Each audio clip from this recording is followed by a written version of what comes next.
कृष्णाय भूतले श्रीमते भक्ति वेदांत स्वामी इति नामिने। नमस्ते सरस्वते देवे गौरवाणी प्रचारिणे निर्विशेषा शून्यवादी पाश्चात्यादेशतारिणे।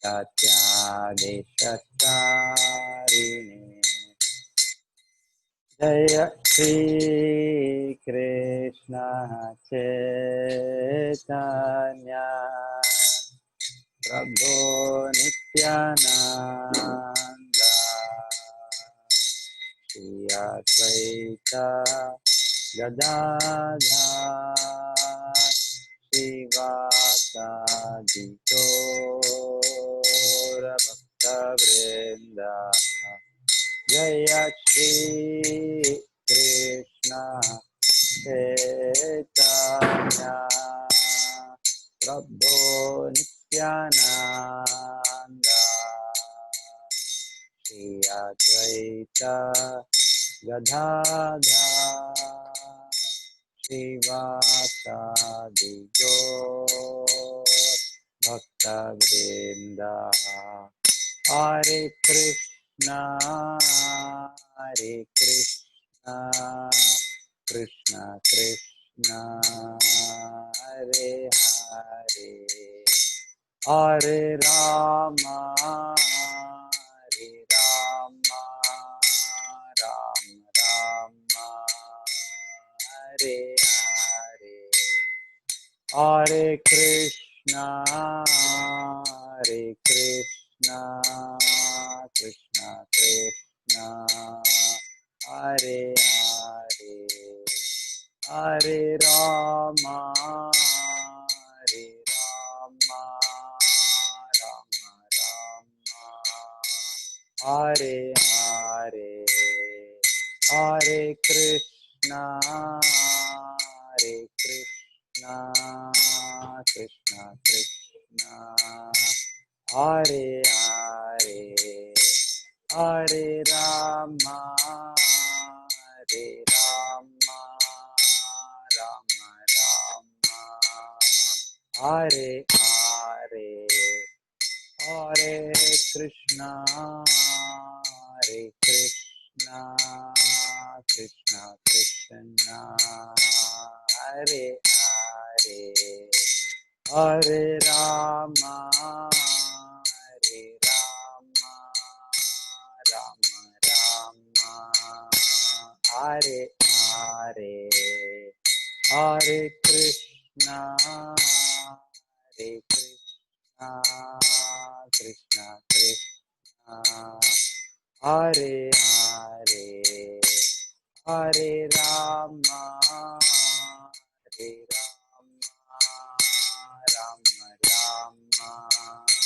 Hare Hare Hare Krishna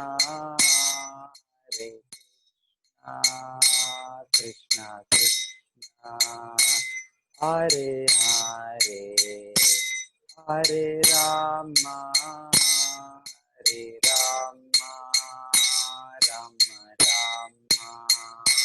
Hare Hare Hare Krishna Krishna Krishna Hare Hare Hare Ram Ram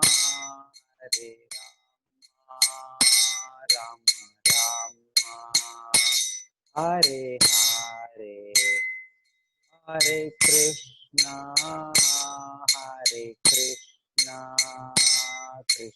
Krishna Hare Hare Hare Ram Ram Hare Hare Hare Krishna Krishna Hare Hare, Hare Rama, Hare Rama, Rama Rama, Hare Hare. Hare Krishna. అందరి భక్తులకి స్వాగతము ఈరోజు గీతా కార్యక్రమానికి. ఈరోజు 8 గంటలతో నేను ఫినిష్ చేస్తాను. మళ్ళీ గాయత్రి మాతాజీ ఉన్నారు, వాళ్ళు క్వశ్చన్స్ తీసుకుంటారు వాళ్ళు. సో రేపించి సరాలే, రేపు మండే టు థర్స్డే లేదు, ఎవ్రీడే 8 o'clock ఆరతి. సో మేబీ మేము ఇలాగే కొంత 6:45 అలా స్టార్ట్ చేస్తే మేము చూస్తాం. 6:45కి ఏమైనా రోజు స్టార్ట్ చేస్తాం.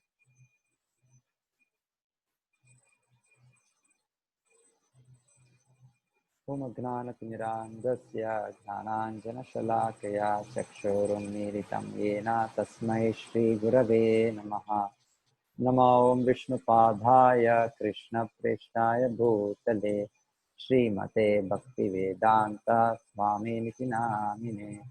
నమస్తే సారస్వతే దేవే గౌరవాణి ప్రచారిణే నిర్విశేష శూన్యవాది పాశ్చాత్య దేశతారిణే. జయ శ్రీ కృష్ణ చైతన్య ప్రభో నిత్యానంద శ్రీ అద్వైత గదాధర శ్రీవాసది గౌర భక్త వృంద. హరే కృష్ణ కృష్ణ కృష్ణ హరే హరే, హరే రామ రామ రామ హరే హరే.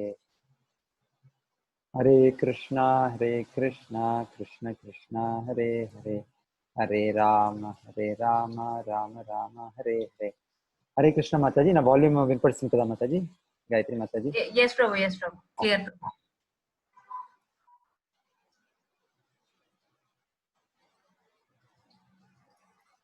ఏడో అధ్యాయంని జ్ఞాన విజ్ఞాన యోగ భగవద్ విజ్ఞానం అని చెప్తారు. శ్రీ భగవాన్ ఉవాచ మయ్యాసక్త మనః పార్థ యోగం యుంజన్మదాశ్రయః అసంశయం సమగ్రం మాం యథా జ్ఞాసి తత్ శృణు. ఇక్కడ భగవంతుడు అర్జునుడికి చెప్తుండేది నన్నించి విను. తత్ శృణు అంటే నన్నించి వినేదాని నుంచి, అసంశయం సమగ్రం మాం, నన్ను ఏమి సందేహం లేక నువ్వు ఎరుగుతావు. సో మదాశ్రయ, నా ఆశ్రయంలా, నా భక్తి సేవలా నువ్వు నిమగ్నుడయి నన్నించి విను. అప్పుడు నీకు అంత ఏం సందేహాలు ఉంటాయి, మనకి ఎంతెంతో సందేహాలు ఉంటాయి. భగవంతుడు ఉన్నాడా, భగవంతుడు లేదా, లేకపోతే భగవంతుడు ఒక సాకార స్వరూపమా, ఒక నిరాకారుడు బ్రహ్మంగా ఉన్నాడా, లేకుంటే ఎంతో దేవతలు ఉన్నారు, వాళ్ళంతా కూడా భగవంతుడా, భగవంతుడు వేరే రూపాలా, అంటే ఎన్నెన్నో సంశయాలు ఉంటుంది మనకు. భగవంతుడు చెప్పేది నన్నించి వినేదాని నుంచి తత్ శృణు, అంత నీ సంశయాలు సందేహాలు పోతుంది. అసంశయం సమగ్రం మా, అసంశయం అంటే ఒక్క సందేహం లేదు, సమగ్రంగా నన్ను నువ్వు ఎరుగుతావు అని భగవంతుడు నేరు చెప్తున్నావు. జ్ఞానం తేహం సవిజ్ఞానం వక్ష్యామి అశేషతః యజ్ఞాత్వా నేయ భూయో అన్యత్ జ్ఞాతవ్యం అవశిష్యతే. భగవంతుడు చెప్పేది నన్ను ద్వారా నువ్వు వినేదాని నుంచి అంత సంపూర్ణ జ్ఞానం తెలుసుకుంటావు. జ్ఞానము విజ్ఞానము, థియరిటికల్ నాలెడ్జ్, ప్రాక్టికల్ నాలెడ్జ్, ఏమి జ్ఞానం అని చెప్తామో అంతా కూడా తెలుసుకుంటాం. యజ్ఞాత్, భగవంతుని తెలిస్తే అన్ని జ్ఞానము తెలుసుకున్నట్లే. భగవంతుడు అంటే సంపూర్ణ వ్యక్తి. సో భగవంతుడిని తెలిసేది అంటే అన్ని ఏమేమి నాలెడ్జ్ ఉన్నాయి అన్ని కూడా తెలిసినట్టే. యస్మిన్ విజ్ఞాతే సర్వం ఏవం విజ్ఞాతం భవతి అని భగవంతుడిని తెలుసుకుంటే అన్ని తెలిసినట్టే. అది సంపూర్ణమైన జ్ఞానం. భగవంతుడు సంపూర్ణము. ఓం పూర్ణమద పూర్ణమిదం పూర్ణాహ. భగవంతుడు పూర్ణుడైన దానికి భగవంతుడిని అవగతం చేసుకున్నాము అంటే, ఆ జ్ఞానం విజ్ఞానం తెలిసాము అంటే అన్ని జ్ఞానాలు తెలిసినట్టే. మనుష్యాణం సహస్రేషు కశ్చిత్ యదతి సిద్ధయే యదతామపి సిద్ధానాం కశ్చిన్ మాం వేత్తి తత్వతః. ఎంతెంతో మంది యత్నం చేస్తున్నారు జ్ఞానం పొందేదానికి. ఏమేమో రకరకాల జ్ఞానాలు ఉన్నాయి. దాంట్లో అంతిమమైన జ్ఞానం అంటే ఆత్మజ్ఞానం. మేము ఎవరు అని అవగతం చేసుకునేది. మనము ఎవరు, మేము దేహమా, మేము ఆత్మమా. సో ఇలాగా ఆత్మజ్ఞానాన్ని అవగతం చేసుకున్న ఎంతో సిద్ధులు ఉన్నారు. సో ఆత్మజ్ఞానం వాళ్ళ ఎవరో కొందరు ఈ భగవద్ విజ్ఞానంని, భగవంతుడు ఎవరు, భగవంతుడి గురించి అవగతం చేసుకుంటారని భగవంతుడు చెప్తున్నారు.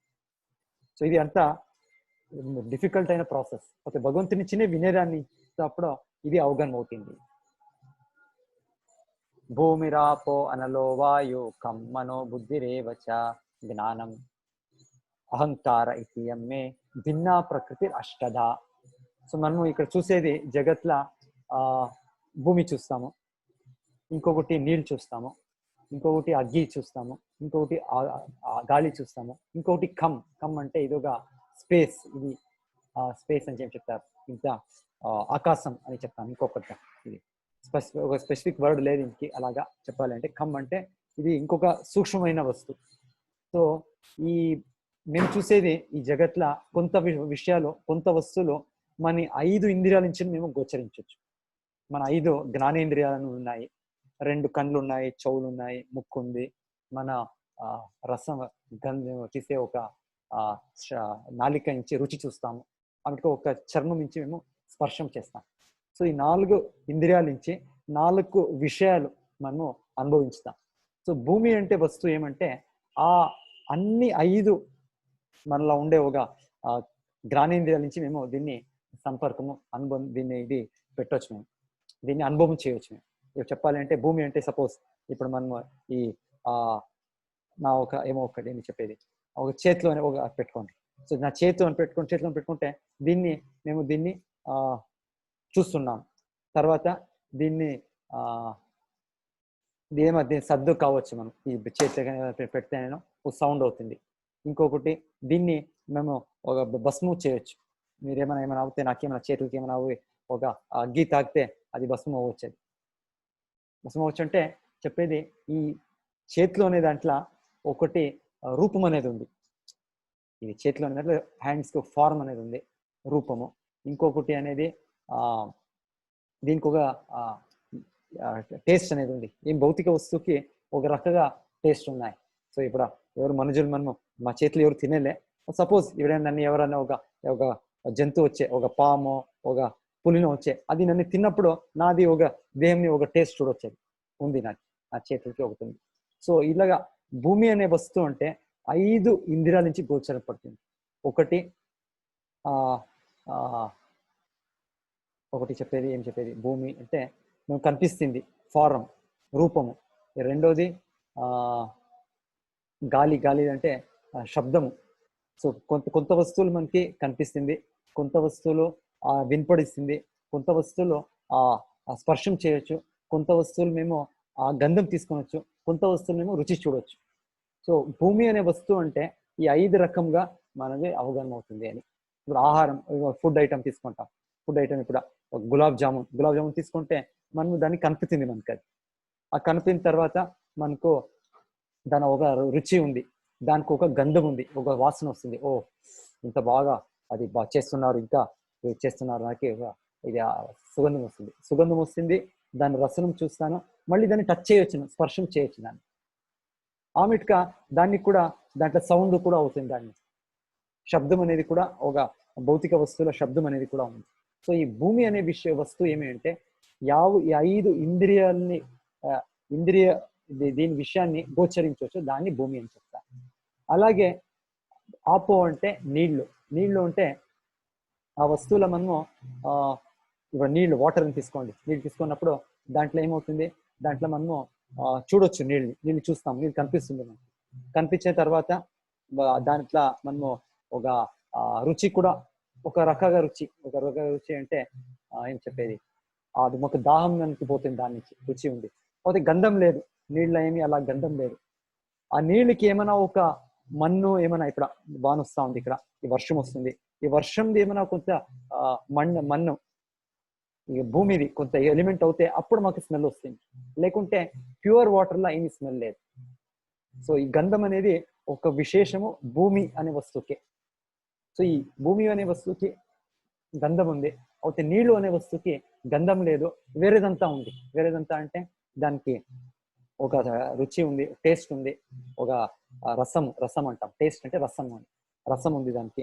ఇంకొకటి అది కనుపుతుంది, అది చూడొచ్చు, దాన్ని ఒక రూపం ఉంది దానికి. ఇంకొకటి దాంట్లో సౌండ్ కూడా ఉంది. నీళ్ళు ఒక రకంగా సౌండ్, దాంట్లో గుళ్ళు ఏమైనా వస్తే ఒక రకంగా సౌండ్ అవుతుంది. అయితే నీళ్ళకి సౌండ్ ఒక ధ్వని దాని ద్వారా పోతుంది. సో నీళ్ళు ఆమెకి ఇంకొకటి దానికి టచ్ చేయొచ్చు మేము, దాన్ని చూసి ఓ ఇది చాలా హీట్గా ఉంది వేడిని, లేకుంటే ఇది కొంత చల్లగా ఉంది దాన్ని చూడవచ్చు మేము, అది అనుభవం అవుతుంది మనం. సో ఈ వస్తువుని 4 ఇంద్రియాల నుంచి గోచరించే వస్తువుని నీళ్లు అని చెప్తారు. సో ఈ జగత్లను చూసేది కొంత వస్తువులు భూమి అని చెప్తాము, కొంత వస్తువులు నీళ్ళ నుంచి అయింది. ఎక్కువగా మన దేహంలో కూడా 70% నీళ్ళనే ఉంది అని చెప్తారు. ఈ భూమిలోను కూడా సంపూర్ణ 70% నీళ్ళే ఉంది అని చెప్తారు. సో ఈ నీళ్లు ఇంకొక ఇది, భూమి అనేది ఒక వస్తువు, నీళ్లు అనేది ఒక వస్తువు. భూమి అనే వస్తువు 5 అనుభవాలు అవుతుంది.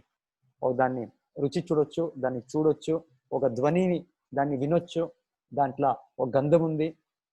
ఇది రూప రస స్పర్శ గంధ, రూప రస గంధ స్పర్శ శబ్ద అని 5 రకంగా దీని అనుభవం అవుతుంది.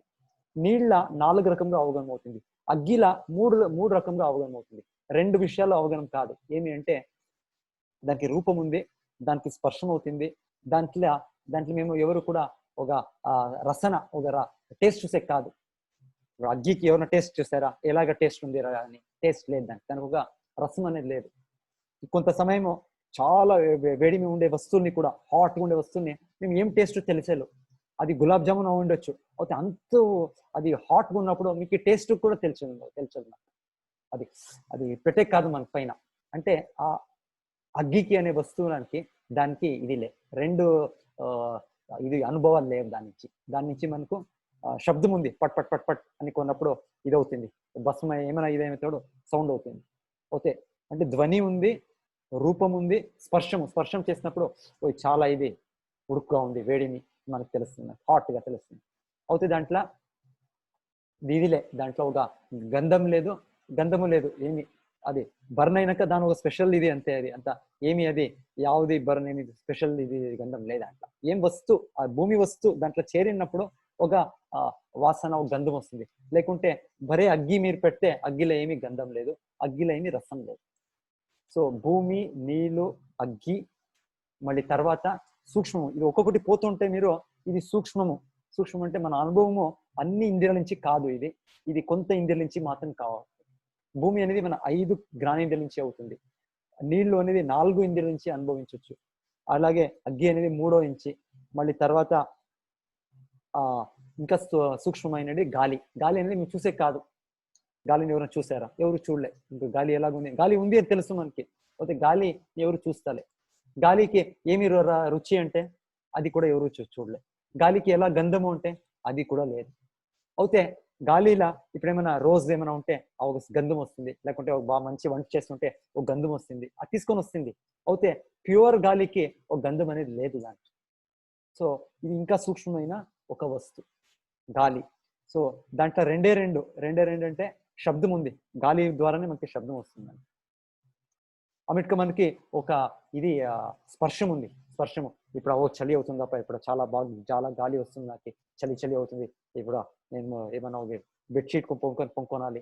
సో ఇది గాలిలో మనకి ఏసీ ఫ్యాన్ కావాలి అంటే గాలిలో స్పర్శం అవుతుంది, స్కిన్ ద్వారా అవుతుంది. సో ఇది భగవంతుడు ఇలాగా ఈ భౌతిక ప్రకృతిని డివైడ్ చేస్తున్నారు. ఇది మోర్ సైంటిఫిక్, ఇది వైజ్ఞానికం. ఇది మన ఇంద్రియ గోచరం ద్వారా దీన్ని భూమి, నీళ్లు, అగ్గి, గాలి అని దీన్ని అనుభవం చేసేది. దీని కింద ఒక వస్తువు ఉంది, అది ఈ రోజు ఎవరికి కనిపిస్తాలే, ఏ సైంటిస్ట్కి కనిపిస్తాలే. వాళ్ళు చెప్తున్నారు, మనం అనుకుంటున్నాము ఈ చూస్తున్నాము ఈ జగత్తు 95%, 99% డార్క్ మ్యాటర్ అని చెప్తున్నారు, వాళ్ళు డార్క్ ఎనర్జీ అని చెప్తున్నారు. అదేమి అని వాళ్ళకి తెలియదు. వాళ్ళకి ఒక వస్తువు ఉంది వాక్యూమ్ అని కొంత సమయం చెప్తారు, కొంతమంది అదేమో డార్క్ ఎనర్జీ అని చెప్తారు, ఏమీ తెలియదు వాళ్ళకి. ఓకే, మన వేదాలు చెప్పేది ఇంకొక వస్తువు ఉంది, కమ్. భగవంతుడికి చెప్తుండేది భూమిర్ ఆపో అనలో వాయు ఖమ్ అనేది అది సంస్కృతంలో కమ్ అనేది మనం ఏం చెప్తామో ఇంకా మన ఆకాశం అని చెప్పొచ్చు. దానికి ఎగ్జాక్ట్ వర్డ్ దానికి మనకు తెలియదు, మనకు తెలియాలని చెప్తారని తెలియదు. ఇంకా సూక్ష్మమైన వస్తువు అది ఒకటి ఉంది, అది కూడా ఒక భగవంతుడు చెప్పేది అదొక నా భౌతిక సృష్టి. అది కూడా దాంట్లోగా కేవలము ధ్వని మాత్రం పోతుందంట, శబ్దం మాత్రం పోతుందంట. ఇంకా లేక దానికి గాలి కింద సూక్ష్మమైనది, అది స్పర్శము కాదు మనకి, అది కోల్డ్ ఉందా, అది హాట్ ఉందా ఏమీ తెలియదు మనకి. సో ఇది ఒకటి ఉంది, వస్తువు ఉంది అని భగవంతుడు చెప్తున్నారు. దాని కింద ఇంకా సూక్ష్మమైనది మన మనస్సు, మన బుద్ధి, మన అహంకారం. మనస్సు కూడా మనకు తెలుసు మనస్సు ఉంది అని. అయితే మనస్సుని మేము చూసే కాదు, మనస్సుని వినే కాదు, మనసుకి దాని టేస్ట్ ఎలాగుంది చెప్పే కాదు, మనస్సు గంధం తీసుకుంటామని చెప్పే కాదు, ఏమి మనస్సు తెలియదు. ఒకటే మనస్సు అనేది ఒకటి ఉంది తెలుసు. మీలోగా మనస్సు ఉంది, నాలోగా మనస్సు ఉంది. ఒక విషయం మేము స్వీకరిస్తాం ఒక సమయం, ఇంకొక సమయం దాన్ని రిజెక్ట్ చేస్తాం. యాక్సెప్ట్ అండ్ రిజెక్ట్ అది మనస్సున కార్యకలాపాలు. అది కార్యం చేసేది తెలుసు, మనస్సు అనేది ఒకటి ఉంది మనకి అని. అది ఏమి అని మనకు తెలియదు. ఇంకా దాని కింద సూక్ష్మమైనది బుద్ధి. బుద్ధి అనేది మనస్సు కన్ఫ్యూజన్ ఉంటుంది, ఒక ఇబ్బంది ఉంటుంది, ఇది చేయాలా అది చేయాలా అని బంధం ఉంటుంది. బుద్ధి చెప్తుంది లేదు లేదు లేదు ఇది చేయాలి, మీరు మీకు ఇది జామున్ తినాలి అని ఆశ ఉంది, అయితే మీకు డయాబెటీస్ ఉంది తినొద్దండి అని మన బుద్ధి మనకు చెప్తుంది. బుద్ధి అనేది మనసు కింద పైన ఒక వస్తువు అని భగవంతుడు మనకి ఆవరణ చేస్తున్నారు. దీని కింద వెనకాల ఇంకొక భౌతిక వస్తువు ఉంది, అది అహంకారం. అహంకారం అంటే అది భగవంతుడు చెప్పేది, దాని నుంచి మనము ఈరోజు ఇదేమో అనుకుంటున్నాం.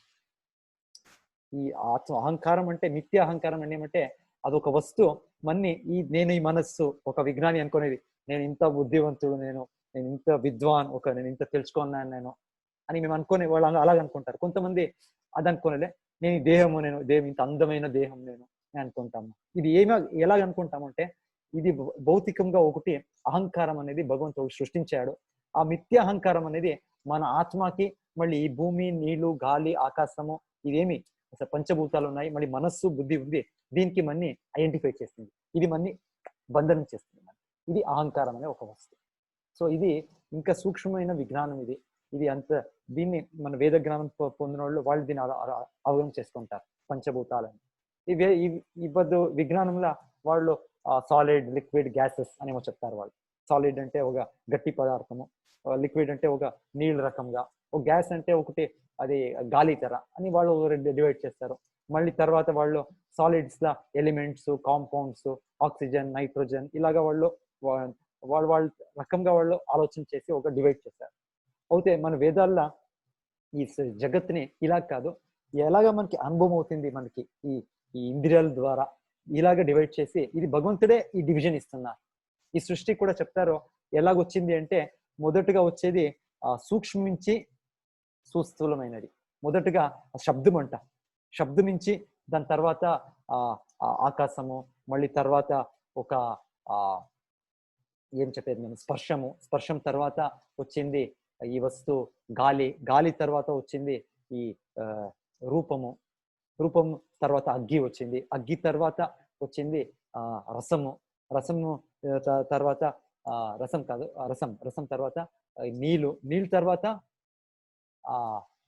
ఏం చెప్పేది లాస్ట్ ఫైనల్ గా గంధం నుంచి భూమి. ఎలాగా ఇది సృష్టి అనేది కూడా ఒక వివరణలు ఉన్నాయి. భగవాన్ మహావిష్ణువు నుంచి ఏదేది వస్తువులు మహత్తత్వ అని వస్తుంది, దాని నుంచి ఒక్కొక్కటి ఎట్లాగా మార్చుకొని ఈ శక్తిలో వచ్చింది అని ఒక అండర్స్టాండింగ్ ఉంది. అలాగే అంతిమంగా ఇవన్నీ కూడా భగవంతుడు మహావిష్ణు రూపంగా వాళ్ళలోగా తీసుకుంటారు. ఈ సూక్ష్మ నుంచి భూమి నుంచి అది ఒక్కొక్కటి వెనకాలి పోతా అది నాశనం అయిపోతుంది. విజ్ఞానులు అలాగే చెప్తారు, బిగ్ బ్యాంగ్ అనేమో చెప్తారు వాళ్ళు.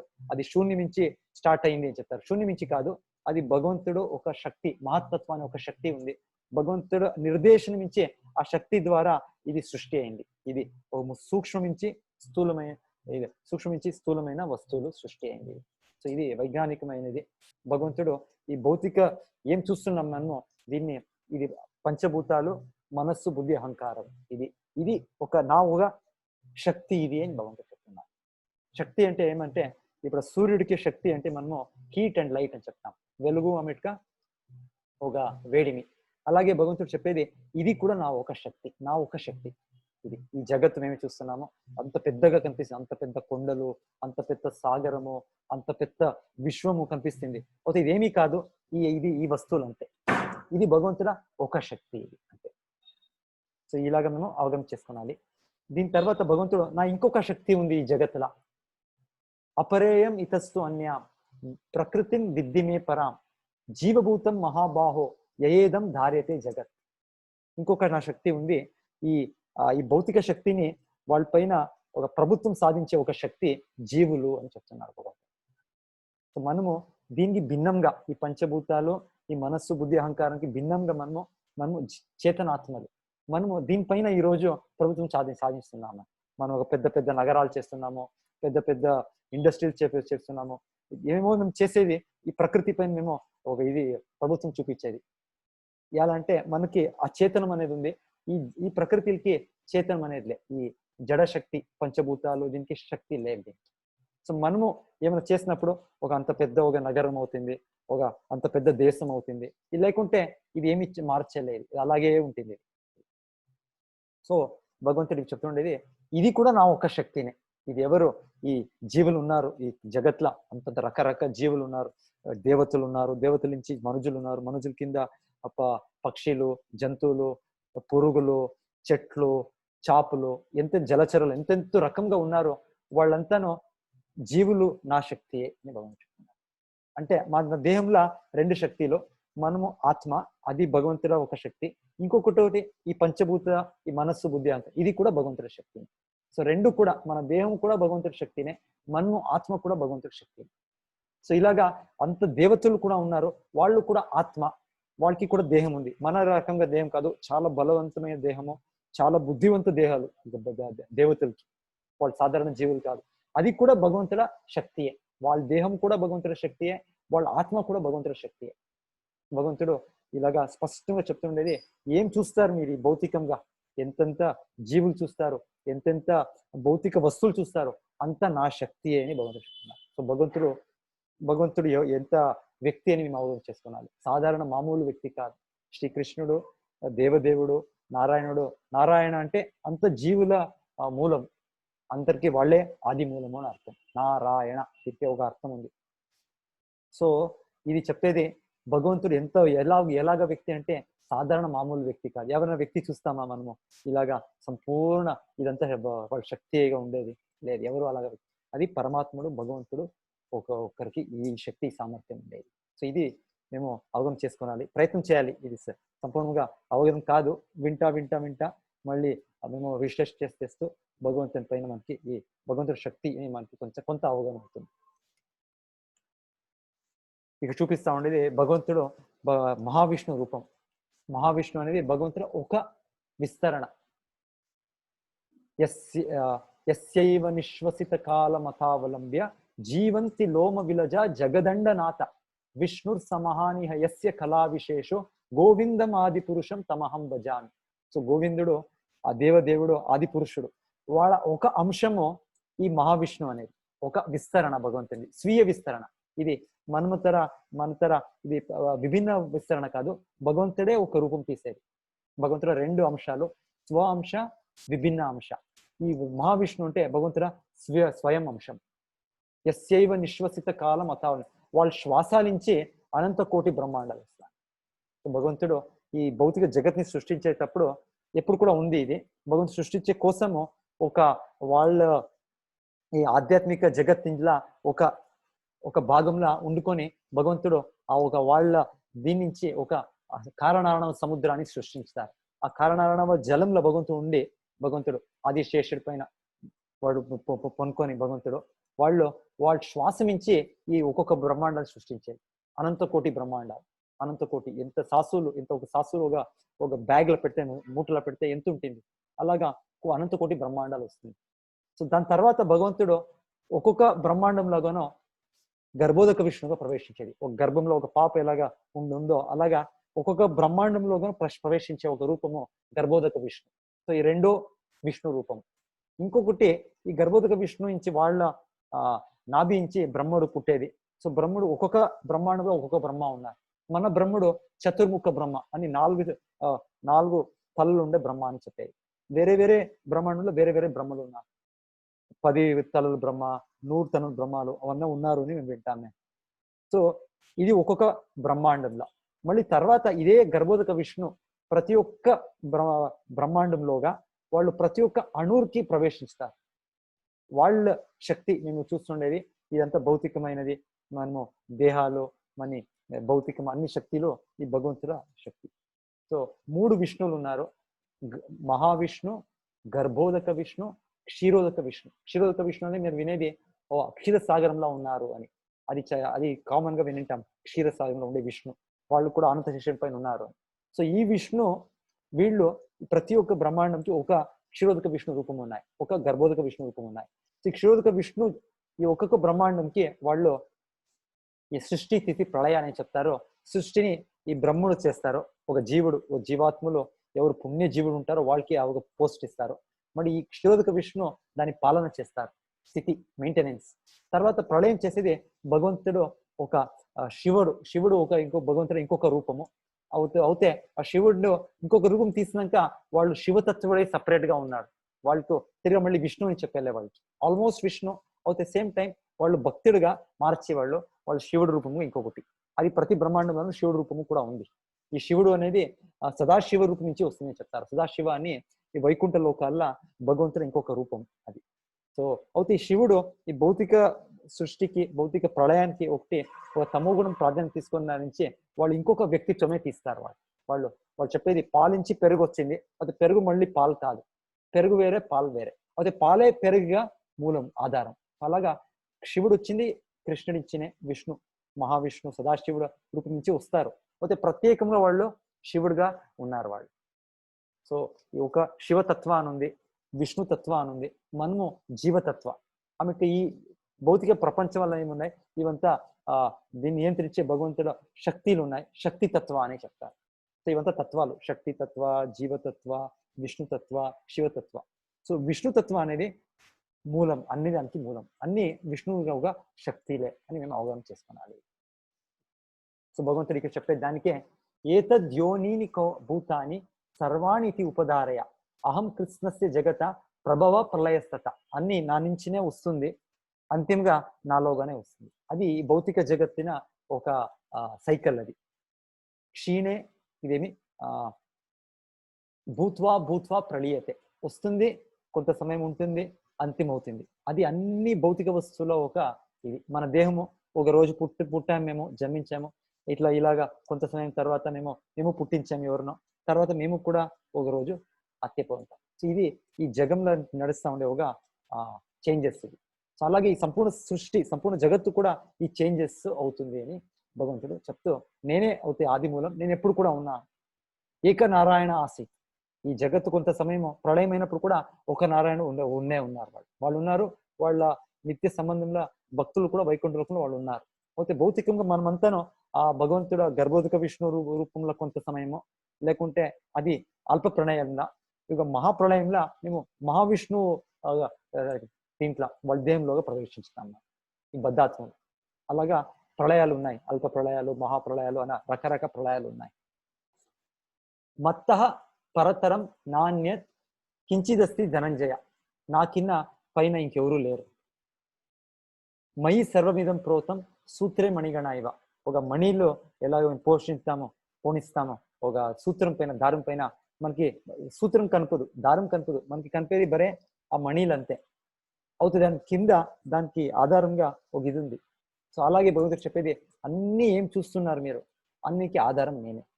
నేను లేక ఏమీ లేదు, ఏమీ అస్తిత్వంకే లేవు. ఎవరు దేవతలు లేదు, ఎవరు మనుజులు లేదు, యావ జంతువులు లేరు, యావ లోకాలు లేవు, యావ బ్రహ్మాండాలు లేవు. ఈ భౌతికంగా ఆధ్యాత్మికమైన అంతకు అస్తిత్వంకి మూలము భగవంతుడు శ్రీకృష్ణ నారాయణుడే ఆది మూలం. సో ఈ వ్యక్తి సాధారణ వ్యక్తి కాదు. భగవంతుడు చెప్తుండేది ఇప్పుడు ఈ మేము చూసే ఒక జగత్లో ఎలాగ వాళ్ళని ఈ రోజు అవగాహన చేసుకోవాలి, ఎలాగ మేము భక్తిని ఎక్కువ పొందాలి దానికి ఒక మార్గం ఇస్తారు భగవంతుడు. ఇప్పుడు మనకి ఈ దివ్యమైన మహావిష్ణు రూపం కానీ క్షీరోదక విష్ణు రూపం కానీ ఏమీ కనిపిస్తుంది మనకి. మనము ఈ రోజు భగవంతుని ఎలా చూడాలి అంటే వాడు చేసిన సృష్టిలో చూడవచ్చు. ఈ రోజు ఇదేమిది, ఒక నీళ్ళకి ఒక రసం ఉంది కదా, ఆ రసం తీసినప్పుడు మనకి ఒక దాహం పోతుంది కదా, థర్స్ట్నెస్ పోతుంది కదా మనకి. ఏమిది స్పెషల్ ప్రాపర్టీ, ఇది స్పెషల్ లక్ష్యం ఏమి? భగవంతుడు చెప్తున్నారు, అది నేను, అది నా శక్తి అని. అది నేను అంటే భగవంతుడి శక్తి. అది భగవంతుడు చెప్పొచ్చు, ఎలాగా నేను చెప్పొచ్చు, ఈ చేతులు నాది అని చెప్పొచ్చు, ఇది నేను అని చెప్పొచ్చు.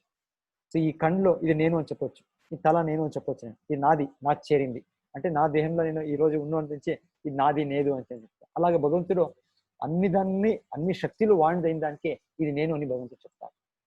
సో ఈ భగవంతుడు ఇచ్చినే ఆ నీళ్ళకి ఒక రసం ఉంది, ఒక స్పెషల్ మనకి పోయే ఒక దాహం పోయే ఒక శక్తి ఉంది. సో భగవంతుడు చెప్పేది ఆ నీళ్లు తాకినప్పుడంతా నన్ను స్మరించండి. ఓ భగవంతుడు వాళ్ళ అనుగ్రహం ఇచ్చి ఈ నీళ్ళని సృష్టించాడు కదా, భగవంతుడు అంత పెద్ద వ్యక్తి అని మేము కృతజ్ఞతలు ఉన్నాం. అలాగే మేము ఇది సూర్య కిరణాలు, సూర్యుని చూసినప్పుడు చంద్రుడు చూసినప్పుడు ఆ కిరణాల్లో దీని నుంచి మన వెలుగు వస్తుంది. ఆ వెలుగుని చూసినప్పుడంతా అయ్యో భగవంతుడా, నువ్వే ఇలాగా ఒక పెద్ద సూర్యుడిని సృష్టించావు కదా, ఎవరు విజ్ఞానాన్ని సృష్టించలే, ఇది ఎవరో సృష్టించేశారు, నువ్వు సృష్టించేశావు కదా, నువ్వు సృష్టించిన నుంచి మా ఇప్పుడు జీవనం అవుతుంది. లేకుంటే సూర్యుడు లేకుంటే చంద్రుడు లేకుంటే ఎవరు ఏమి ఉండేకవుతుంది, ఎవరు మేము ఒక క్షణం కూడా ఉండే కాదు. ఇది ఈ భౌతిక జగత్లా, భౌతిక దేహంలో ఎవరు ఉండే కాదు. సో మనకి నీళ్లు కావాలి, మనకి వెలుగు కావాలి, ఇదంతా దొరుకుతా ఉండేది భగవంతుడు అనుగ్రహం నుంచి. ఇలాగా ఇప్పుడంతా సూర్యుడు చూసినప్పుడంతా భగవంతునికి మేము థ్యాంక్ యూ అని మేము భగవంతుడికి ధన్యవాదాలు అర్పించవచ్చు. మేము నీళ్ళు తాగినప్పుడంతా భగవంతుడే నీకు ధన్యవాదాలు అర్పిస్తానప్ప అని మేము భగవంతుని స్మరించవచ్చు. ఈ విధి విధానము భగవంతుడు మనకి చెప్పిస్తున్నారు. అలాగే మేము వేద అవగమనం చేసేటప్పుడు, వేదాల మంత్రం పఠనం చేసేటప్పుడు ఓంకారం అనేది ప్రాధాన్యం. సో ఈ ఓంకారం కూడా భగవంతుడు ఒక సూచన. భగవంతుడు వాళ్ళ సర్వవ్యాపకంగా ఉండే అస్తిత్వాన్ని సూచన ఒక శబ్దం. అది భగవంతుడు చెప్తున్నారు, అది కూడా నేనే. సో ఎంతో మంది, కొంతమంది అట్రాక్షన్ వాళ్ళకి ఆ ఓం ఓం అని చెప్పేదానికి, అయితే వాళ్ళు ఎవరు చెప్తున్నారో వాళ్ళు భగవంతుడు శ్రీకృష్ణునే ఉద్దేశిస్తున్నారు. సో ఈ ఓంకారం అనేది కూడా భగవంతుడు సూచన అనేది, ఇంకేమి స్పెషల్ ఇంకేమో కాదు. అది అదేమో శబ్దం ఎక్కడి నుంచో వచ్చింది అని కాదు. అది భగవంతుడా ఇదే ప్రణవ సర్వ వేదేషు, అది నేనే అని భగవంతుడు చెప్తున్నారు. శబ్ద కే పౌరుషం ఋషు, ఈ కే అని ఏం విన్నాం మేము, కం ఇది ఆకాశము, దాంట్లో శబ్దం ప్రవేశమవుతుంది, అది భగవంతుడు, అది నేను. పురుషుడిలో ఒక సామర్థ్యము నేను అని చెప్తున్నారు. సో భూమిలో సువాసనము, అగ్నిల వేడిమి, జీవించే జీవులలో జీవనం, తపస్సులలో తపస్సు, సమస్త అస్తిత్వములలో తపస్సు, బుద్ధిశాలలో బుద్ధి, శక్తిమంతులలో పరాక్రమము, బలవంతులలో ఉండే బలము అంతా నేనే అని భగవంతుడు చెప్తున్నారు. ఆమెట్గా మైథునము, ఈ మైథునం ఏమి చెప్తాం మేము, సెక్స్, ఇది కూడా భగవంతుడు చెప్తారో ఒక ధర్మ అవిరుద్ధంగా ఉన్నప్పుడు అది కూడా నేను అని చెప్తున్నారు. అది ఎక్కడ, అది అదొక అట్రాక్షన్, ఇది అదొక ఇది అంత ఏమి వినేది కూడా భగవంతుడే. భగవంతుడు ఒక ఇది లేక యావది కూడా అవ్వదు. అయితే దానికి ధర్మం కోసము ఒక సంతానం పొంది వాళ్ళని భక్తులు చేసి భగవద్ధామకు వెళ్ళిపోయేదానికి చేసే ఒక కార్యము మంచిది. అది లేక అది చాలా కేవలము మన ఇంద్రియ సుఖం కోసం చేస్తే అది అధర్మం అవుతుంది. అది అది అది ఇక్కడ చెప్తాలి. ధర్మం ప్రకారంగా ధర్మం అనుష్ఠానం చేస్తే ఒక ఇది మైథునము భగవంతుడు చెప్తారు, అది నేను అని కూడా అది కూడా చెప్తారు. అది దివ్యమైనది భగవంతుడు చెప్తున్నారు. ఓకే, దీని తర్వాత భగవంతుడు ఎంత దివ్య వ్యక్తి అని మేము అవగాహన చేసుకోవచ్చు. సాధారణ వ్యక్తి కాదు భగవంతుడు, మామూలు వ్యక్తి కాదు. ఈ యొక్క పెద్ద పెద్ద కొండలు, పెద్ద పెద్ద సాగరాలు, పెద్ద పెద్ద ఏమేమి చూస్తామో ఇది చూస్తే విశ్వము ఓ ఇంత పెద్దదా, ఇంత పెద్ద పెద్ద గ్రహాలు ఉన్నాయి, ఇంత పెద్ద పెద్ద నక్షత్రాలు ఉన్నాయి. భగవంతుడు చెప్తున్నాడు ఇవంతా ఏమీ కాదు, ఇది నా ఒక శక్తి అంతే అని చెప్తాను. సో ఈ వ్యక్తి సాధారణ వ్యక్తి కాదు, మామూలు వ్యక్తి కాదు భగవంతుడు. సో అయితే ఈ రోజు మనకి భగవంతుడు అవగాహన కాదు ఎలాంటే మనము భగవంతుడ ఈ ఒక మాయాశక్తి ఇచ్చి ప్రభావితులై ఉన్నాం, భ్రాంతి శక్తిలో మేము ప్రభావితులై ఉన్నాము. సో భగవంతుడు భ్రాంతి శక్తి అనేది సత్వ రజస్ తమస్ అని 3 రకంగా గుణాల్లో ఇది అయింది. ఈ గురించి మళ్ళీ మేము చూస్తాం, వింటాం. దీన్ని నిర్వహించిస్తే ఉండే పని చేస్తుండేది ఈ దుర్గా దేవి. వాళ్ళు ఈ 3 గుణాల నుంచి కూడా వాళ్ళు గుణమయి అని వాళ్ళ పేరు చెప్తారు. గుణమయి, ఈ గుణాల నుంచి వాళ్ళు ఇదైనారు, వాళ్ళు మాయాశక్తి. సో మనమందరూ ఈ గుణాల నుంచి బంధనమైన దాని నుంచి మనకి ఈరోజు భగవంతుడు ఎవరు మనకి అవగాహన అవుతాలే. మనకి ఒక సందేహాలు ఉన్నాయి భగవంతుడు చెప్తారు. ఈ గుణాతీతం అయినప్పుడు మేము గుణబంధం నుంచి సాంగత్యం నుంచి ముక్తి పొందినప్పుడు మనకి స్పష్టంగా అవగాహన అవుతుంది శ్రీకృష్ణుడు దేవదేవుడు, పరమ పురుషుడు, మేము వాళ్ళ అంశము, వాళ్ళ సేవ చేయాలి అని. ఈ గుణాల బంధంలో ఉన్నప్పుడు మనకి అవగాహన కాదు, అది కూడా భగవంతుడు చెప్తుండేది. ఆమెకి గుణాల నుంచి అవుతొచ్చేదానికి విధి విధానం అంటే భగవంతునికి మేము శరణాగతి పొందాలి. అది నెక్స్ట్ శ్లోకాలో చెప్పేది. త్రిభిర్గుణమయైర్భావైర్ సర్వమిదం జగత్ మోహితం నాభిజానాతి మామేభ్య పరమవ్యయం.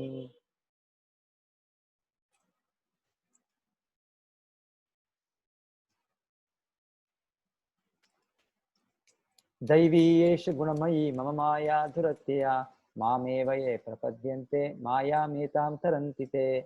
భగవంతుడు చెప్పేది ఈ 3 గుణాలు ఈ భ్రాంతి నుంచి అవతల రావాలి అంటే మనము భగవంతుడ భక్తి సేవ చేసి మన శరణాగతి పొందాలి అని చెప్తున్నారు. సో అప్పుడు మనకి ఈ భౌతిక బంధనం నుంచి భౌతిక దుఃఖాల నుంచి విముక్తి అవుతుంది. ఈ రోజు మనకి ఎంతో దుఃఖాలు వస్తుంది అంటే మన కర్మలో మేము ఈ భౌతిక బంధనంలో ఉన్నాం, ఈ గుణాలు మనకి పెట్టుకోనిది మనకి. సో దీని నుంచి ఒక మార్గము అవుతూ వచ్చేదానికి భగవంతున శ్రీకృష్ణుడు నారాయణ శరణాగతి పొందాలి. శివుడు కూడా చెప్పేది ముక్తి ప్రదాత విష్ణు రేఖ నా సంశయ. ఈ 3 గుణాల నుంచి భ్రాంతి శక్తి భగవంతుడి భ్రాంతి శక్తి అవుతుచ్చే వదిలేసేకి భగవంతుని అనుగ్రహం కృష్ణుడు ఉగ్రహం మనకి చేసేకి అవుతుంది అని చెప్తారు. ఎలాగా అంటే ఒక బందీ గృహంలో ఉన్నప్పుడు బందీ గృహంలో ఉండే ఆఫీసర్స్ అక్కడ ఉండే ఒక జైల్ కీపర్స్ మనకి బందీ గృహం నుంచి వాళ్ళు ముక్తి ఇచ్చే కాదు. అది సర్కారంలో ఉండే ఒక అధ్యక్షుడి నుంచి ఒక ఆర్డర్ రావాలి, అప్పుడు మనకి బందీ గృహం నుంచి విడిచేస్తారు. అలాగే ఈ భౌతిక జగత్ ఈ బంధనమైండే బద్ధాత్మలు మనము 3 గుణాల నుంచి మనం అవుతూ రావాలి అంటే భగవంతుడి నుంచి ఆజ్ఞ రావాలి. అప్పుడు ఈ దేవి ఎవరు మన దుర్గా అంటే వాళ్ళు ఈ బందీ గృహంని వాళ్ళు గాడు చేస్తున్నారు. వాళ్ళ చేతుల్లో అంత ఆయుధాలు ఉన్నాయి, ఎవరు కూడా ఏమి చేసే కాదని చెప్తారు.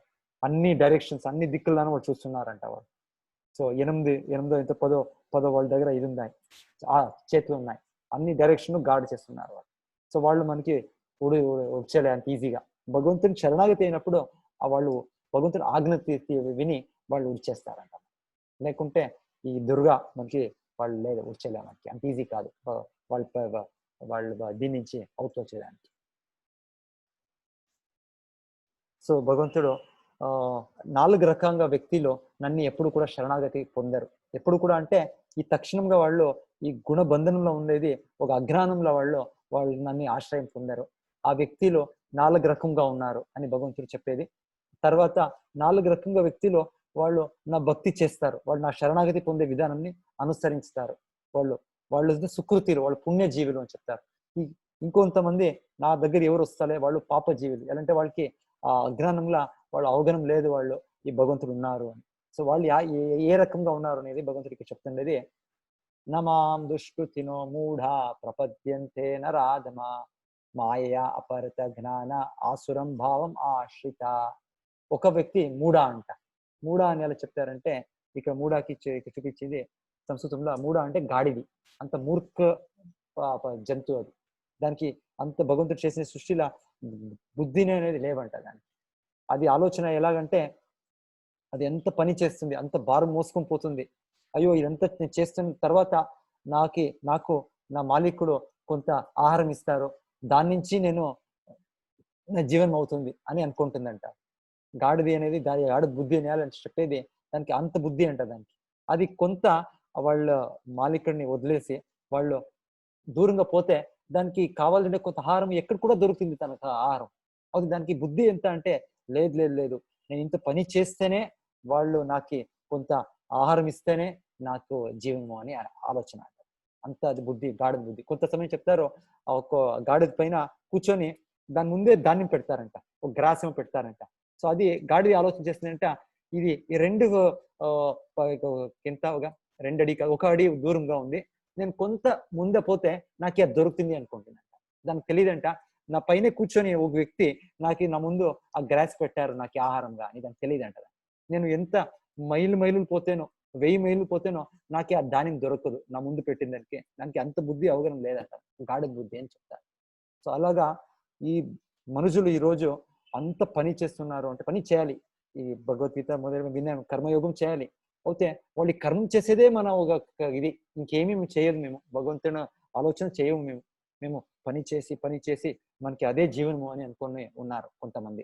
సో వాళ్ళకి ఇక్కడ చెప్పారు వాళ్ళు మూఢలు అని చెప్పారు, గాడిది అని చెప్పారు. ఎలా అంటే వాళ్ళకి తెలీదు ఈ కర్మ ఫలాలు దొరికేది భగవంతుడు అనుగ్రహం నుంచి దొరికేది. అండ్ భగవంతుడు ఆల్రెడీ మనకి ఇచ్చాడు. ఈ గాలి సృష్టించాడు, నీళ్ళు సృష్టించాడు, వెలుగు సృష్టించాడు. ఇదంతా భగవంతుడు మన కోసమే సృష్టించాడు. ఎలా సృష్టించాడు భగవంతుడు ఇవంతా? ఈ ధాన్యాలతో భగవంతుడే సృష్టించాడు. ఇది ఎవరు ఈ విజ్ఞానిలో వాళ్ళ ల్యాబొరేటరీలో ఇది సృష్టించే పదార్థాలు కాదు, మన ఆహారం భగవంతుడు సృష్టించాడు. భగవంతుడు తన బిడ్డలయ్య మనకి అంత ఇచ్చాడు, అంత 80 లక్షల జీవరాశులకి వాళ్ళ ఆహారం వాళ్ళు ఇచ్చాడు. అయనికి ఒక సమయంకి అది ఒక పూటకి దానికి ఎంతో 250-300 కిలో కావాలి. భగవంతుడు వాళ్ళకి ఇస్తున్నారు ఒక పూటకి. అలాగే ఎంతెంత పక్షులు ఉన్నాయి. వాళ్ళు ప్రతిరోజు వాళ్ళు బ్యాంక్‌లో ఎంత మేము డబ్బులు పెట్టాము, ఇంకేమవుతుందో అని దానికి ఆలోచన లేవు. దానికి పొద్దున్నే అయిన తక్షణ నాకు తెలుసు. ఒక చెట్టు నుంచి ఇంకొక చెట్టుకు పోతే నాకు భగవంతుడు అని తెలీదు. అయితే భగవంతుడు పెట్టాడు వాళ్ళకి ఆహారం పెట్టాడు. కొంత పని చేయాలి. ఒక చెట్టు నుంచి ఇంకొక చెట్టుకి వాళ్ళు పోవాలి, ప్రయత్నం చేస్తారు. వాళ్ళు కూడా చేస్తారు. సో అయితే ఇది మనం ఇదే ఒకటి పని చేసేది, డబ్బులు పొందేదే ఇది జీవనం కాదు. సో అప్పుడు ఇలాగుంటే మనము భగవంతుడిని అవగాహన చేసుకునే ఒక సమయం మేము పెట్టుకోనేలేదు. భగవంతుని నామం జపం చేసేలే మనము. భగవంతుని భక్తి చేయక మనము పతనం అవుతాము. మన మనుజ జన్మ లక్ష్యము పోగొట్టుకుంటాం. దానికే భగవంతుడు చెప్పేది ఇలాగా ఉండరాదు. అన్ని దానికి సమయం ఉంది. దేహంకి పోషణంకి పని చేయాలి, సమయం ఉంది. మళ్ళీ మేము ఆత్మ దానికి కొంత సమయం ఉంది. అంతే కూడా సమయం మేము మేనేజ్ చేయాలి, మేము బ్యాలెన్స్ చేయాలి మనం.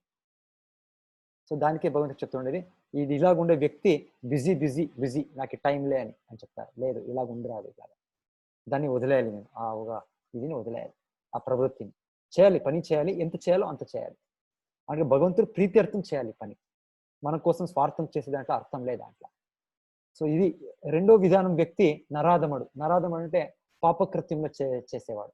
పాపకృత్యం ఇప్పుడు చూపిస్తా ఉండేది. ఇక్కడ ఒకరు ఇద్దరు జగాయి మదాయి అనే వ్యక్తులు వాళ్ళు మద్యంగా ప్రభావంలో ఉన్నారు.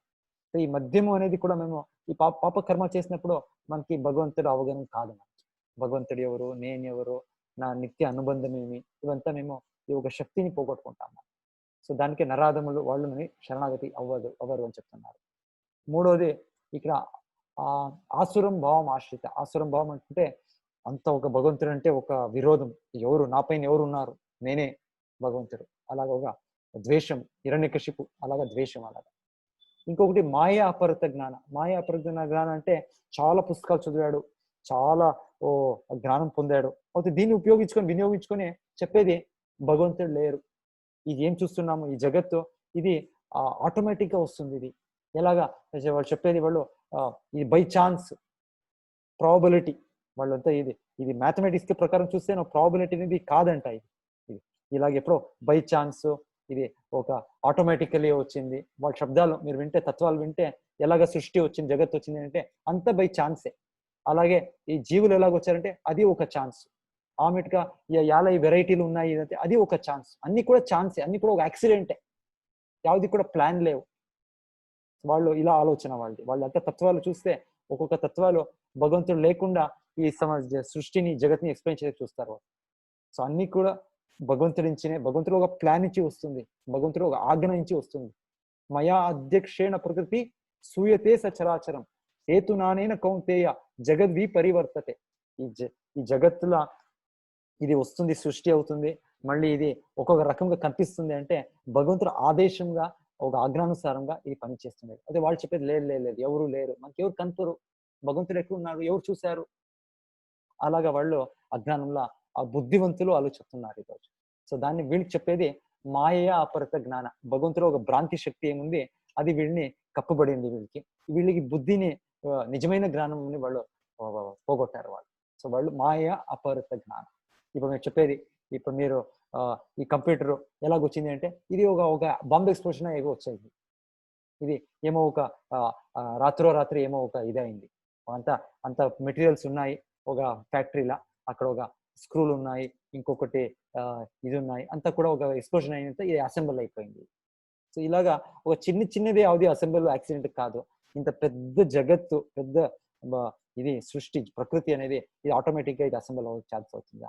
ఒక దేహము, ఒక జీవం వచ్చేది అన్ని దానికి ఒక ఆదేశం ఉంది, ఒక ప్లాన్ ఉంది భగవంతుడికి. ఏమేమి మేము అవగాహన చేసుకున్నాం. ఈ ప్లాన్ ఏమి అంటే మనకి ఎవరు జీవులు ఉన్నాం మనము భగవంతుడికి విరోధం చేసి వైకుంఠ లోకంలో మనకి ఈ ఇంద్రియ కోరికల్ని పూరించేదానికి, ఒక భగవంతుడు స్వతంత్రంగా అనుభవించే ఒక సుఖంకి భగవంతుడు మనకి ఇది సృష్టించాడు. రకరకాలుగా మన కోరికలు, అలాగే భగవంతుడు రకరకాల దేహాలు చేశాడు. మనం ఒక్కొక్క జన్మ ఇంకొక జన్మలో రకరకాల మన కోరికల్ని మేము పూరించవచ్చు. అది పూరించితే మనకి తెలుస్తుంది దీంట్లో ఈ నిజమైన ఆనందం లేదు. దీంట్లో నిజమైన ఆనందము ఊరికే మనకు కాదు, భ్రమ అంతే అని అవగాహన అయిన తర్వాత మేము భగవంతుని అవగాహన చేసుకుని భగవంతుని శరణాగతి చేసి భగవంతుని సేవ్ చేస్తూ భగవద్ధామకి వెళ్ళిపోతాం. అది మన నిత్య ధర్మం, నిత్య ధర్మం. అది దానికోసం భగవంతుడు ప్లాన్ చేసి ఈ ఇంత పెద్ద జగత్తుని సృష్టించాడు, మన కోసం చేశాడు భగవంతుడు. సో ఇది ప్లాన్ ఉంది, ఒక ప్లాన్ గా జరుగుతుంది. ఇది ఏమి యాక్సిడెంట్ గా ఏమి కాదు ఇది. సో తర్వాత భగవంతుడు చెప్పేది, ఇంకా 4 రకంగా వ్యక్తులు ఉన్నారు, వాళ్ళు నాకే పూజిస్తారు, వాళ్ళు నా భక్తి చేస్తారు. ఎవరు వాళ్ళు అంటే, కొంత కష్టం వచ్చినప్పుడు వాళ్ళు నన్ను తెలుస్తారు. వాళ్ళని అర్థో చతుర్విధ భజంతే మా జనా సుకృతినో అర్జున ఆర్థో జిజ్ఞాసుర అర్థార్థి జ్ఞానీచ భరతర్షభ. సో కష్టం వచ్చినప్పుడు కొంతమంది వాళ్ళు భగవంతుని తెలుస్తారు, వాళ్ళు ఉన్నారు. ఇంకొంతమంది వాళ్ళకేమో డబ్బులు కావాలి, దానికోసం భగవంతుని దగ్గర వస్తారు. ఇంకొంతమంది ఏమో తెలుసుకోవాలి, ఈ విషయం అంతా తెలుసుకోవాలి నాకు అని ఒక జిజ్ఞాస నుంచి వస్తారు. కొంతమంది ఓ జ్ఞానం పొందిన తర్వాత ఓ శ్రీకృష్ణుడే సర్వస్వము, నారాయణుడు సర్వస్వము అని వాళ్ళ భక్తి చేస్తారు అని 4 రకం భక్తులు భగవంతుడు చెప్తున్నారు. దానికి ఇక్కడ ఈ చిత్రంలో ఎవరెవరో ఇలా ఇచ్చేసారు భక్తులు మేము వినేది అని వాళ్ళ గురించి ఉంది. మళ్ళీ తర్వాత గాయత్రి మాత చెప్పవచ్చు మీకంతా. ఇది చిత్రం మళ్ళీ మాత చూపించి చెప్పండి, ఇది ఎవరెవరు ఎలాగా భక్తి చేశారు అని చెప్పండి. నెక్స్ట్ భగవంతుడు ఈ 4 రకముగా వ్యక్తిల్లా వీళ్ళందరూ సుకృతిలు, కొంత పుణ్యం ఉండేదాని నుంచి నా పైన నమ్మకం వస్తుంది. ఆ పుణ్యం లేకుంటే భగవంతుని పైన నమ్మకం రాదు, అంత సులభం కాదు నమ్మకం అంటే. అది వచ్చేది మన పుణ్యం, వెనకాల పుణ్యం నుంచి భగవంతుడు పుణ్యజీవులు అని చెప్తున్నారు. సో తర్వాత ఈ 4 రకము వ్యక్తిల్లా జ్ఞాని అనేవాడు ఉత్తముడు అని చెప్తారు. ఎలాంటే జ్ఞానికి ఏమీ కోరికలు లేవు. వేరే వ్యక్తులు అంటే కొంత కోరికలు ఉన్నాయి, భగవంతుడు ఇవి ఇవ్వండి ఇవ్వండి ఇవ్వండి చేస్తారు. అయితే జ్ఞాని అనే వ్యక్తి ఏమి కోరికలు లేదు. భగవంతుడా, నా నిత్య ధర్మం ఏమి అంటే నీ సేవ చేసేది. ఇప్పుడు నాకు తెలుస్తా ఉంది, కోటి జన్మాల నుంచి నాకు తెలిసిందిలే, నేను అజ్ఞానంలోనే ఉండిపోయాను. అంత జంతువులు ఏమేమో రకరకాల జీవులు నేను పొందాను. ఇప్పుడు నాకు నీ అనుగ్రహం నుంచి తెలిసింది, నేను నిత్య సేవకుడు నీది అని. నాకు దయచేసి నన్ను నీ సేవలా స్వీకరించు అని వాళ్ళు భగవంతుడికి సేవ చేస్తారు. సో ఇది అంత ఈ 4 రకంగా ఉండే భక్తుల్లా ఉత్తమమైన వాడు అని భగవంతుడు చెప్తున్నారు. బహూనాం జన్మనాం అంతే జ్ఞానవాన్ మాం ప్రపద్యతే వాసుదేవ సర్వమితి సమహాత్మా సుదుర్లభ. ఇక్కడ గోపికలు వాళ్ళు అందరూ భక్తుల్లా శ్రేష్టమైన భక్తులు. వాళ్ళు చేస్తూ ఉండే భక్తి భగవంతునికి అంత ప్రేమ అవుతుంది. వాళ్ళకిన పైన భక్తులు ఎవరు లే. తర్వాత భగవంతుడు ఇంకొక విషయం తెస్తారు. ఇక్కడ ఇంకొక విషయం అంటే, మనము ఈ రకరకాల దేవతలు పూజించుతున్నాము, వీళ్ళు ఎవరు అంటే భగవంతుడు ఆదేశమానుసారంగా వీళ్ళు ఒక్కొక్క డిపార్ట్మెంట్స్ తీసుకున్నారు ప్రకృతిలో. ఒకరు భూలోక భూదేవి ఉన్నారు, అలాగా ఒక్కొక్క లోకాలకి అధిపతులు ఉన్నారు, ఒక్కొక్క సూర్యుడు ఉన్నారు, ఒక ఇంద్రుడు ఉన్నారు, చంద్రుడు ఉన్నారు, అలాగలాగా వినాయకుడు ఉన్నారు. అంత ఒక్కొక్క ఎంతో డిపార్ట్మెంట్స్ తీసుకున్నారు వీళ్ళు. సో వీళ్ళు భగవంతుడు ఆదేశంగా పని చేస్తున్నారు వీళ్ళు. సో అయితే మనుషులు మేము అనుకుంటాము వీళ్ళు కూడా దేవుళ్ళు అనుకుంటున్నాం. దేవుళ్ళు అంటే దేవతలు వీళ్ళు. దేవుడు వీళ్ళకి శక్తి ఇచ్చారు. అయితే దేవుడు ఒకనే వ్యక్తి. అది చాలా మంది కామన్ సెన్స్ గా కూడా గాడ్ అంటే సుప్రీం, ఒక సుప్రీం పర్సన్. సో అది పర్సన్, అది కూడా అదేమో ఒక శక్తి అని కాదు. అది శక్తి అనేది ఒక శక్తిమాన్కి చేరింది అది. సో ఈ దేవతలు పూజించేది భగవంతుడు గీతల ఈ అధ్యాయంలో స్పష్టంగా చెప్తుండేది, ఇది మీకు తాత్కాలికమైన మీకు ఫలాలు దొరికేది. మీకు ఎలా అంటే ఈ వ్యక్తులు కూడా వీళ్ళు తాత్కాలికంగా ఆ పొజిషన్ లో ఉన్నారు. దానికోసం మీరు ఇది ఒక ఆచరణలు ఏమున్నాయి, ఈ ధర్మ ఇది ఏమున్నాయి, మీరు నేరంగా నాకు ఇచ్చేయండి భగవంతుడు రికమెండ్ చేస్తారు. ముందు అధ్యాయంలో వింటాము. సో ఇప్పుడు భగవంతుడు మనకేం చెప్తున్నారు అంటే, ఈ దేవతలకి మేము నమ్మకం వస్తుంది మనకి పూజ చేసేదానికి. ఆ నమ్మకం ఇచ్చేవాడు కృష్ణుడే, పరమాత్ముడుగా, మన స్నేహితుడిగా, భగవంతుడు మిత్రుడిగా మనలోగా ఉన్నాడు. సో మనకి ఈ దేవతల పైన మనకి ఒక నమ్మకం వస్తుంది. నేను వినాయకుడు పూజ చేస్తాను, వాళ్ళ నుంచి నాకు వరం దొరుకుతుంది, నాకు ఒక నమ్మకం వస్తుంది. అది వచ్చే నమ్మకము కృష్ణుడి నుంచినే వచ్చేది. సర్వస్య చాహం హృది సన్నివిష్ట మత్త స్మృతిర్ జ్ఞానం అపోవనం చ. భగవంతుడు పరమాత్ముడే, వాళ్ళ నుంచినే మన బుద్ధి వచ్చేది, వాళ్ళ నుంచినే మర్చిపోయేవి, వాళ్ళ నుంచినే మనము స్మరణ వచ్చేది, వాళ్ళ నుంచి బుద్ధి వచ్చేది, అన్ని కూడా వాళ్ళ నుంచినే. సో ఈ దేవతలు పూజ చేసేదానికి ఆ నమ్మకము భగవంతుడి నుంచి వచ్చేది అని ఈ అధ్యాయంలో దీంట్లో భగవంతుడు చెప్తున్నాం. తర్వాత ఆ దేవతలకు కూడా అవగాహన అవుతుంది వాళ్ళకి నేను పూజ చేస్తున్నాను. అది పరమాత్ముడై వాళ్ళ హృదయంలో భగవంతుడు వాళ్ళకి చెప్తారు, చూడండి మీరు మీ ఒక భక్తుడు మీకు ఇలా పూజ చేస్తున్నారు, మీరు వాళ్ళకి ఇవ్వండి అని వాళ్ళకి ఆజ్ఞను కూడా ఇస్తారు. వాళ్ళు ఇండిపెండెంట్ గా పని చేయరు. వాళ్ళు కృష్ణుడు ఆజ్ఞను తీసుకుని వాళ్ళు పని చేస్తున్నారు. సో అంతిమంగా మనకి ఇచ్చేవాళ్ళు భగవంతుడే, శ్రీకృష్ణుడే అంతా ఇచ్చేది. అయితే వీళ్ళ ద్వారా ఇస్తుండడానికి మేము అనుకుంటాము, అవి మనకి వినాయకుడు ఇచ్చాడు, మనకి ఇంకొక దేవతలు ఇచ్చారు, వీళ్ళని పూజ చేస్తాం మనం. ఇదే మీరు మీరు కృష్ణ పూజ చేయండి, మనం ఇచ్చేస్తాం, అంతా ఒకటే అనుకుంటాం. ఒకటే కాదు. ఎలా ఒకటే కాదు అంటే, కృష్ణుడిని విష్ణుని పూజ చేసినప్పుడు భగవంతుడు మనకి భగవద్ధామం తీసుకొని పోతారు. అది శాశ్వతమైన నిత్యమైన వాసాలు అవి. అయితే ఈ దేవతలకి పూజ చేసినప్పుడు వీళ్ళు ఇస్తారు, వరం ఇస్తారు, భగవంతుడి నుంచి తీసుకొని ఇస్తారు. మళ్ళీ తర్వాత వాళ్ళు మాక్సిమం వాళ్ళ లోకానికి మనకి చేర్పించుకోవచ్చు. వాళ్ళ లోకాలు ఉన్నాయి వాళ్ళు. ఇప్పుడు అమెరికా మీరు వాళ్ళ ప్రెసిడెంట్ వాళ్ళతో మీరు ఇచ్చేస్తే వాళ్ళు అమెరికాకి మీకు పిలుచుకోవచ్చు మీరు. అలాగే ఈ దేవతలు కూడా ఒక శక్తి ఉంది వాళ్ళకి, వాళ్ళ లోకానికి మనకి పిలుచుకోవచ్చు. అయితే ఇది కూడా నిత్యమైన ప్రదేశాలు కాదు. ఆ బ్రహ్మ భువనాల్లోక పునరావర్తిన అర్జున. మళ్ళీ నెక్స్ట్ అధ్యాయంలో చూస్తాం మేము. బ్రహ్మలోకం నుంచి పైన కింది వరకు ఉండే ఆ అతల వితల తలాతల రసాల మహాతల పాతాల లోకాలు కూడా అశాశ్వతమైనవే ప్రదేశాలు ఇవంతా. సో దీని అతీతంగా భగవంతుడు వైకుంఠ లోకాలు ఉన్నాయి. విష్ణు కృష్ణ నారాయణ ఉండేది ఆ లోకాల్లో, అది ఈ భౌతిక జగత్లా కాదు ఉండేది. సో భగవంతుడికి పూజించినప్పుడు మేము అక్కడికి మన నిత్యవాసం పొందుతాం. అయితే ఇక్కడ ఈ దేవతలు పూజ చేసినప్పుడు వాళ్ళు మనకి వర్గం ఇస్తారు, ఆ శక్తి ఉంది వాళ్ళకి, డెఫినెట్లీ వాళ్ళకి శక్తి ఉంది. అయితే మాక్సిమం మనకి వాళ్ళ లోకాలకి వాళ్ళు తీసుకొని పోవచ్చు. అయితే వాళ్ళ లోకము కూడా ఒక సమయంకి నాశనం అవుతుంది. ఈ జగత్లో యావది కూడా శాశ్వతమైనది కాదు. మనము శాశ్వతం లేదు, ఈ దేవతలు కూడా శాశ్వతం లేదు, వాళ్ళు కూడా ఒక సమయంకి అంతిమవుతారు. సో భగవంతుడు దానికి చెప్పేది, ఈ మనుజ జన్మంలో సంపూర్ణంగా అవగాహన చేసుకొని మీరు నాకు శరణాగతి అవ్వండి అని భగవంతుడు మనకి ఆ జ్ఞానం ఇస్తుండేది. ఆ జ్ఞానం భగవంతుడు ఇచ్చేదాని నుంచి ఇక్కడ చెప్పేది ఇది. ఈ దేవత పూజలు చేసి ఇదే ఏం చెప్పేది, మనం మేము పెద్దది చేస్తున్నాం, ఇదే మేము బెస్ట్ చేస్తున్నాము అనుకునేది. చేయండి తప్పులే. అయితే మీరు ఇదే పరిపూర్ణత్వం అని అనుకున్నది భగవంతుడు చెప్పేది ఇది సంపూర్ణ బుద్ధి కాదు, అల్ప బుద్ధి అని చెప్తారు భగవంతుడు ఇక్కడ ఈ ఒక పోర్షన్ లో. ఎలా అంటే ఆ దేవతలు నిత్యము, ఆ లోకాలు కూడా అనిత్యం ఉండొచ్చు. అక్కడ మీరు 10,000 సంవత్సరాలు మీరు జీవించవచ్చు.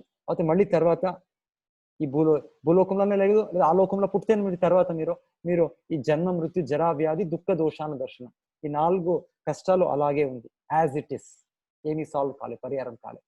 ఈ పరిహారం కావాలంటే మేము భగవద్ధామకి వెళ్ళాలి. అది ఈ 4 శ్లోకాల్లో భగవంతుడు చెప్తారు.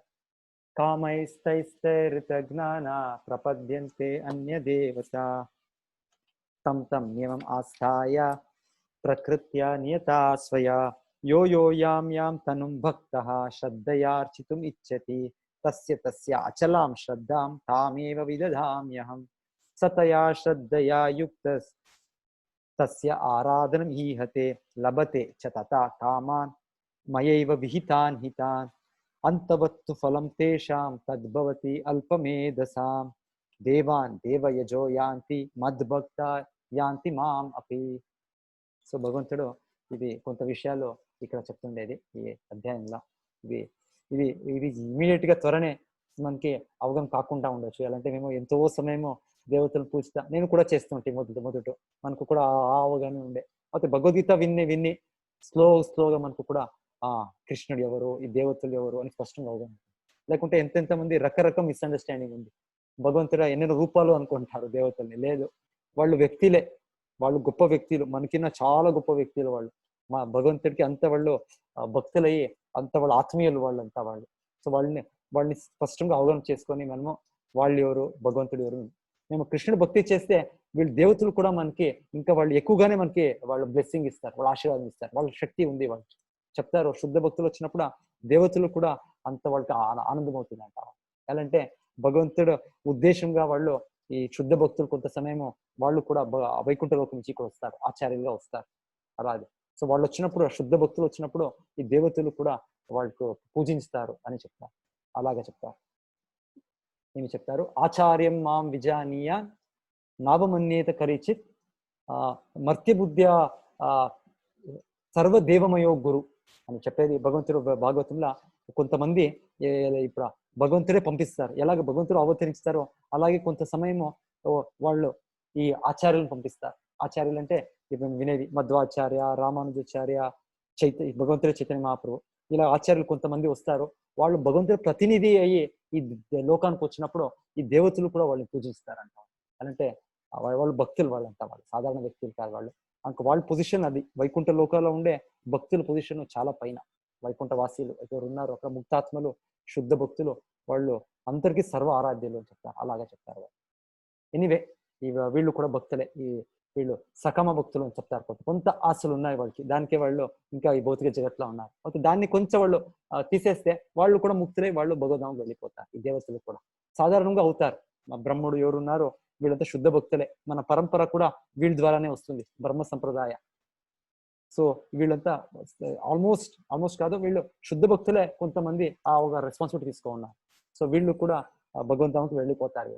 భగవంతుడు ఆజ్ఞానంగా వీళ్ళు ఒక పని చేస్తున్నారు అంటే ఈ దేవతలుగా ఎంతో మంది దాంట్లో. తర్వాత భగవంతుడు ఇంకొంతమంది ఆలోచన చేస్తారో ఇదంతా రూపాలు లేవు, ఇదంతా దేవుడు లేదు, దేవతడు లేదు, ఇదంతా మన కల్పనాలంతే. ఎవరు చూశారు దేవతని, ఎవరు చూశారు దేవుడిని? ఇదంతా కల్పనాలంతే. మనకి ఎలాగా ఈజీ అవుతుందో మేము అలాగే మేము రూపం అనుకుంటాం, కల్పన చేసుకుంటాం. ఇది భగవంతుడి పూజ, భగవంతుడి ధ్యానము, ధర్మం అనేది ఒక కల్పన కాదు. ఇవంతా ఇమాజినేషన్ కాదు, ఇవంతా వాస్తవిక అంశం, అస్తిత్వ విషయాలు ఇవంతా. సో అలాగే ఎవరు ఆలోచిస్తారు, భగవంతుడు చెప్పేది వాళ్ళని అబుద్ధయ, వాళ్ళకి బుద్ధినే లేదు అని భగవంతుడు చెప్తారు. ఈ 2 శ్లోకాల్లో భగవంతుడు చెప్పేది అవ్యక్తం వ్యక్తిమాపన్నం మన్యంతే మాం అబుద్ధయ పరం భావం అజానంతో మమ అవ్యయం అనుత్తమం. నన్న సంపూర్ణంగా ఎరుగని మందబుద్ధులు దేవుదయుడైన నేను తొలుత నిరాకారుడై నుండి ఇప్పుడు ఈ రూపమును దాల్చితిని తలుతురు. అల్పజ్ఞత వలన వారు నాశరహితము మరియు అత్యుత్తమను ఎగు నా దివ్యభావమును ఎరుగలేరు అని భగవంతుడు చెప్తున్నారు. సో వాళ్ళు ఎరుగలేరు అంటే భగవంతుడు చెప్పేది వాళ్ళు ఈ భ్రాంతి శక్తిలా వాళ్ళు ఉన్నారు. నేను ఇంకొక నాది అంతరంగ శక్తి ఉంది. వాళ్ళు ఈ భ్రాంతి శక్తి నుంచి అవుతూ వస్తేనో నన్ను చూడాలి అంటే నా ఇంకొక శక్తి ఇలా నేను యోగమాయ శక్తి నుంచి నేను ఉన్నాను. దానికి వాళ్ళకి నాకు కనుపురు అని భగవంతుడు చెప్పేది. మూఢులకు మరియు అజ్ఞానులకు నన్నెడను వ్యక్తము గాను వారికి నేను నా అంతరంగ శక్తి చే కప్పబడి ఉందును. తత్కారణంగా వారు నన్ను అజడు అనియు నాశను లేదు అనియో వాళ్ళు ఎరుగరు అని భగవంతుడు చెప్తున్నారు. అని భగవంతుడు చెప్పేది నేను అంతా తెలుసు నాకు, అయితే నా గురించి ఎవరికి ఏమీ తెలియదు అని చెప్తా. వేదాహం సమతీతాని వర్తమానాని చార్జున భవిష్యాని చ భూతాని మాం తు వేదన కష్టన. భగవంతుడికి అన్ని తెలుసు, వెనకాలే ఏం తెలుసు, ఇప్పుడు అవుతుండే తెలుసు, ముందు కూడా అయ్యేది కూడా భగవంతుడికి తెలుసు. భగవంతుడు అంత సర్వశక్తుడు భగవంతుడు.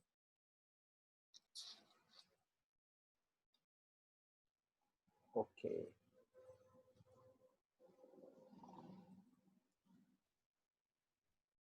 ఏషాం తు అంతగతం పాపం జనానాం పుణ్యకర్మణాం తే ద్వంద్వమోహ నిర్ముక్త భజంతే మాం దృఢవ్రత. సో మనము పాపల నుంచి విముక్తులైనప్పుడు భగవంతుల భక్తిని దృఢంగా చేయొచ్చు అని భగవంతుడు చెప్తారు. భగవంతుని శరణాగతి చేస్తే ఆటోమేటికలీ మేము పాపల నుంచి విముక్తం అవుతాం. ఒక ప్రాసెస్ అంత పాపాలని వదిలేసిన తర్వాత భగవంతుడు అవగాహన అయ్యేది. భగవంతుడు ఒక సాకార స్వరూపము, భగవంతుడు ఒక వ్యక్తి అని అప్పుడు మనకి అవగాహన అవుతుంది. అది ఒక ప్రాసెస్. ఇంకొక ప్రాసెస్ భగవంతునికి శరణాగతి పొందితే ఆటోమేటిక్గా మనము ఈ పాపాల నుంచి కూడా ముక్తులు అవుతాం.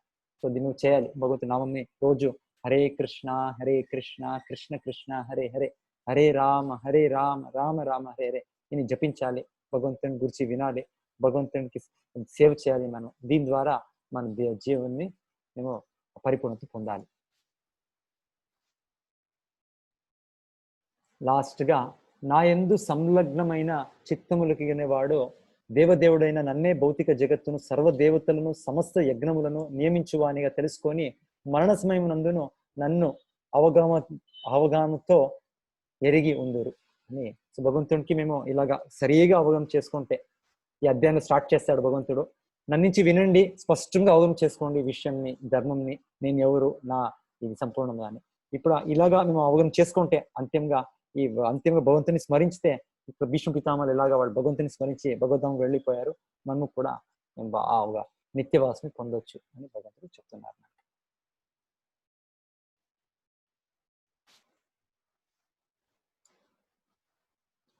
మహాత్ములు భక్తితో శ్రీకృష్ణుని శరణ పేడుదరు, పవిత్రాత్మలు తమ మనస్సులను ఇతర పూజాదేముల వైపునకు మళ్లించరు అని చెప్తున్నారు. సో భగవంతుడు శ్రీకృష్ణుడు శరణాగతి పొందాలి.